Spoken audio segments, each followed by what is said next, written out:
Khi vợ chồng không còn nói chuyện với nhau, có những mái nhà vẫn đủ đầy vật chất, vẫn cơm ngon canh ngọt mỗi ngày, vẫn ngủ chung một giường, nhưng không còn là tổ ấm.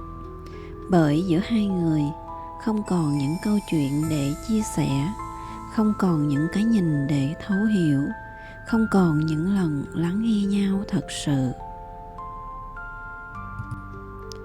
Khi vợ chồng không nói chuyện với nhau nữa, không gian trong nhà trở nên ngột ngạt.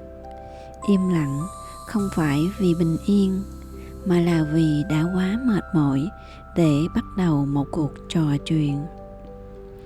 Ai cũng thu mình lại trong thế giới riêng, chỉ chờ người kia chủ động.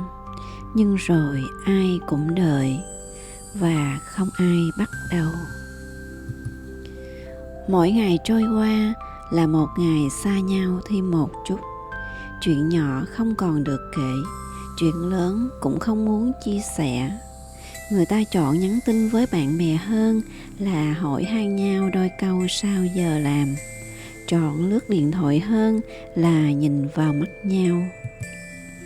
Và dần dần sự xa cách trở thành thói quen, như thể việc sống bên nhau mà không cần trò chuyện là điều bình thường. Nhưng nó không bình thường. Nó là dấu hiệu của một mối quan hệ đang nguội lạnh. Và rồi sẽ đến một lúc khi một trong hai người bắt đầu cảm thấy trống rỗng, hụt hẫng, không còn lý do để tiếp tục gắn bó. Không phải vì hết yêu, mà vì không còn cảm thấy mình thuộc về nơi đó nữa.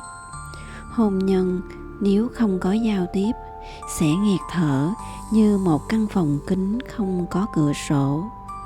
Tình yêu không chết vì những cơn giận lớn, nó chết trong sự im lặng kéo dài và những điều không được nói ra. Vậy nên nếu còn có thể, hãy nói với nhau nhiều hơn một chút.